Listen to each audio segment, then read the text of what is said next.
Husband consistently misses our toddler's cues. Edit. Better title as, Husband doesn't know how to handle toddler care, and I broke a rib and am on bedrest and might just murder him now. Apologies in advance for this being so long. I wanted to give as much info as possible since I won't check in again for some hours. I, 25F, have been married to my husband, 28M, for almost 6 years. Our relationship has been relatively smooth thanks to communication and generally meeting each other halfway. I trust him more than I can express in words. I am not about to do him any justice, because outside of this issue our relationship is thriving. That being said, he struggles at being a dad. Neither of us have dads that we care for, mine being narcissistic and his being an abusive meth addict.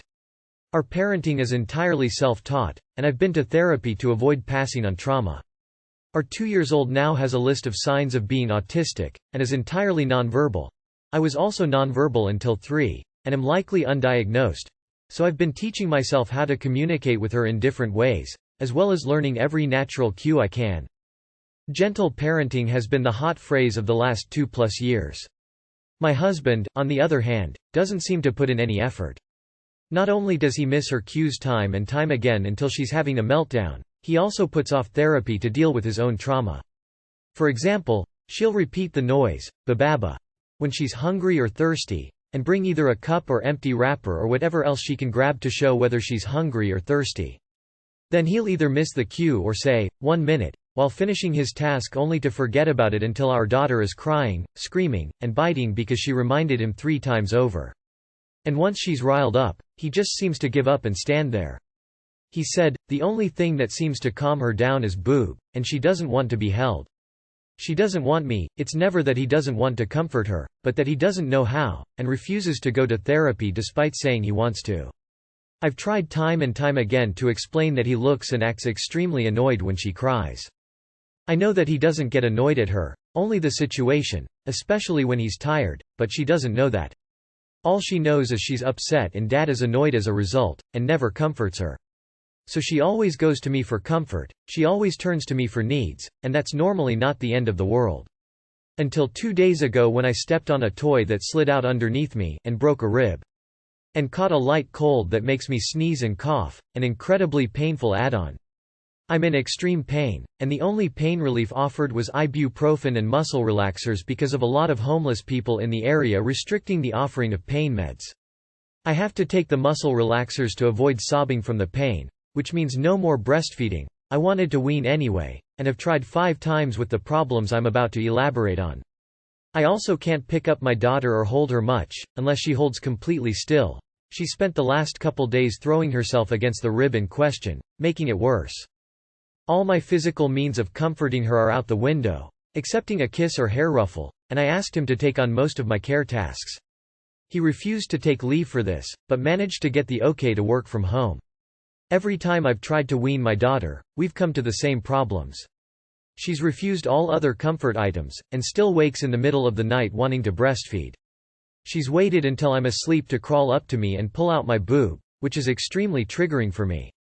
She has a tantrum cry and then a very different cry for being legitimately upset, and at night it always goes to the upset cry when I withhold from her, because she doesn't understand why I won't give her the main source of comfort in her world. In previous attempts to wean, I rocked her for hours until I began to also melt down and panic, eventually giving in. On the times I've woken him to take over, he goes immediately to being annoyed and just holds her while she screams until I can't take it and give in. We're talking hours of screaming. Since I now can literally not lift her, not hold her, and not feed her, he's the only one who could hope to get her back to sleep. Meaning she is now sipping from her cup, fully awake at 3 a.m. He is sleeping so he can get work and some college courses done in the morning, and I'm not taking the next dose of muscle relaxers because I'd rather deal with my own trauma around medical neglect as a child and my own meltdown than to give her trauma because her dad won't change his mindset on what comforting entails. I'm at a loss. I'm in so much pain, and she also has a runny nose meaning she caught my cold. I can't get her back to sleep, and am guarding myself from her crawling into my lap. I love my husband more than myself, and he's helped me through literal hell in the past, but this second I'm seriously considering leaving because what the absolute fuck am I supposed to do? I spent the last couple years being a full-time parent because when I went to go back to college he also started online classes without realizing that I was accounting for time he's home to be child-free study time, and it was easier for me to not add classes versus him dropping them. I gave up on working after recovering from my time in the military because childcare is unaffordable in the area unless I earn $20 plus per hour. Some VA disability pay covers most of the mortgage and has paid off 2 cars. Now he's getting angry that I'm asking him to get his own kid back to sleep because I broke a rib, and so help me guys, I might murder the man. Advice would be great, but honestly validation just as great. Outside of not pulling his weight as a dad and neglecting his own special needs kid when his wife has a broken bone, our relationship is thriving. The op. Tell his child neglecting ass to Google. How to comfort babies. How to soothe my toddler to sleep. How to protect child from autistic meltdowns. Like this is a resource at his literal fingertips. It isn't because he doesn't know how, it's because he doesn't want to. If he wanted to, he would. He is consistently neglecting your child. That isn't acceptable by any means.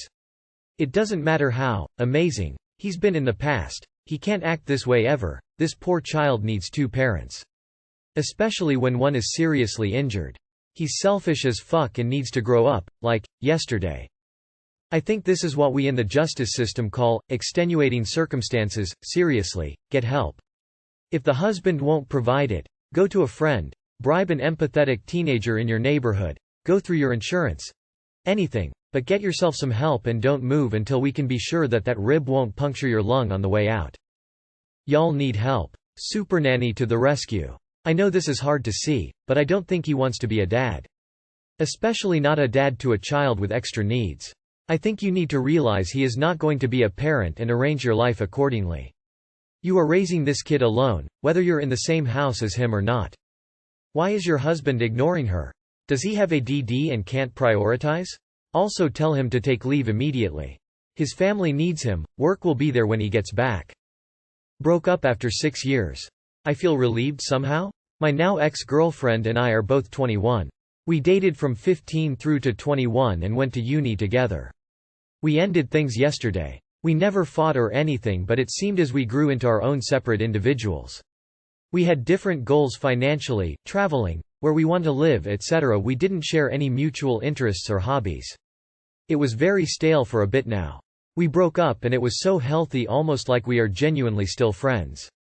She initiated it, to be honest. I don't want to get into it, but I have reason to believe she has feelings for another guy. But damn, I feel so relieved. I always felt this huge pressure to land a high-paying job and to achieve crazy things that sort of rooted from the relationship. I always felt restricted to where we currently live, but finally I feel like I can travel and see the world. I feel sort of free. I don't have to take anyone into consideration anymore. I am free to do what I want. I am a quite anxious person and I feel like all my anxieties left. It's kind of crazy. The first thing I did today was apply for university exchange in Australia, which is on the other side of the world. I will be going with my best friends and I am genuinely super excited for the first time in a long while. I definitely think sometimes I will be sad because we had great times, but I am so excited to what is ahead. Has anyone had a similar experience? I always thought I would be so devastated. Maybe that is still coming, I don't know. If it's been a long time coming, it's not surprising you feel relieved. Sure, the sadness might come, but I think you know this is for the best, so just remember that when you do feel sad. It sounds like you ended things on great terms, so good for you. Enjoy whatever is next. You are both 21. Go meet new people and have new experiences. Of course you feel relieved. I really admire your outlook. Breakups look different for everyone and emotions are complicated. If you feel sad, let yourself feel sad. It will be normal. Feel how you feel. I wish you the best for your future. You are so young, and now is the time to take chances, travel, meet new people, have new experiences, and enjoy life, however that looks to you. Man, I'm happy for what you feel right now. But I see a lot of men suffer 2-3 mallions after breakup. If it didn't come after you, then congrats, you achieved genuine happiness. Keep on living and good luck to your journey. It ended on a good note. That's great and so nice to hear the healthy end of a relationship. If it hits you later, grieve for what might have been. But celebrate that you are still friends. Hope you have an awesome time in Australia. Sometimes things just have an expiration point. When did you realize it was time to let go of a relationship? When did you realize something doesn't work, changed in the relationship and you should break up? And over which reasons? I made new friends and realized what it's like to have a happy friendship, and I compared that to how I felt with my relationship. But the big turning point for me was while watching a cartoon, of all things, and watching a loving relationship between two characters. I thought, man, I wish I had that. Then I was like, wait, why don't I have that? For me, the relationship stopped working when didn't like who I was becoming around this person. When I was fully committed to a non-committal person who I had to beg to not fuck other women lol. When there is no efforts from the other side and you realize it's just you who kept the relationship going. When you can't respect them as a person anymore. I couldn't win with him. If I talked about the past, he felt left out because I hadn't known him then. If I talked about the present, he was jealous of anyone I spent time with that wasn't him.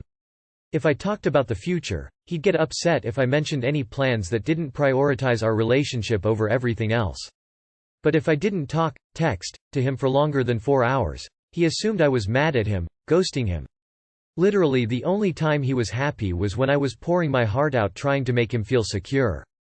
My uncle is cheating on my aunt and everyone keeps it a secret. My aunt-in-law, and uncle, paternal, are high school sweethearts. They've been together for like 25 years at this point. I don't see them often, but we keep in touch and they always seem to be a great couple. The only issue in their marriage was that they couldn't have a child. They've been trying for 10 years and nothing ever came out of it. Most of the family blamed my aunt for some reason, but as far as I was aware my uncle wasn't like that. I love them both and I thought they loved each other too. Today mom shared the news that dad had apparently knew all along. My uncle has an affair with another woman in a different town. And now they're having a baby together. I called him an asshole and everyone started defending him, because he has to travel a lot for a work and that is supposed to be a valid excuse for cheating. I feel horrible for her. For both of them. Because I can't imagine how painful it was for both of them to keep trying to conceive. I know he loves kids and he always loved me and I loved him and this is so sad. And he's always stressed and I can understand him snapping and making a stupid mistake. He's not a bad person. But my aunt doesn't deserve it. It's not her fault they're having issues and she shouldn't suffer because of it. I would say that she would never do this to him, but I'd never have guessed that he is doing it either. So obviously I don't know them as well as I thought I did. The worst part is that everyone and their mother knows about this, at least on our side of the family. Except for my aunt. And nobody says anything, because it will upset her, like, how long are they planning to keep it a secret? Until the baby is born? Until they grow up? Forever? She has every right to be upset and the longer this goes on, the more it will hurt. But, should I be the one telling her? Is it really my place to meddle in their relationship? I love them both and I don't want them to break up, but clearly they're unhappy anyway. On the other hand, if I tell her our vast extended family is going to give me shit and I can't afford that right now, I'm having trouble finding a job and am currently living with my relatives. But do I have a moral right to stay silent? It's selfish and unfair to my aunt. This whole situation is unfair to everyone involved and I wish they just talk to each other. What should I do? Your uncle is awful for cheating. Your family is awful for defending him. There is no good reason to cheat, and using travel a lot for work is a terrible defense to cheating. Your aunt deserves to know the truth. You telling her would create all sorts of issues within your family and your relationship with them, as you mentioned. Can you do it anonymously? Create a new email maybe? Your family might suspect you since you're the only one not defending your uncle here. Get yourself in order. Find a job and move out. When this comes up, keep in mind that it reflects on their boundaries and values. Blood is thicker than water. Family first. The ends justify the means. All sound good in theory, but ultimately this person and his family are disrespecting vows. That says how much they value them. Maybe an anonymous email to her with some details including the fact that some family members know. Just keep in mind that most people looking for a serious relationship will see your family as a red flag. Being entrenched in a group where everybody else actively helps cheaters cheat isn't going to be seen as the best of character references in the dating scene. Please find a way to let her know. Anonymously or otherwise. Don't allow her to live a life without agency. She's living a warped version of The Truman Show and your family are truly terrible people for excusing his behavior and continuing to defend him. And of course, for lying to your aunt. She has been your family for 25 years. And they're all betraying her. Every single one of them. Tell her anonymously.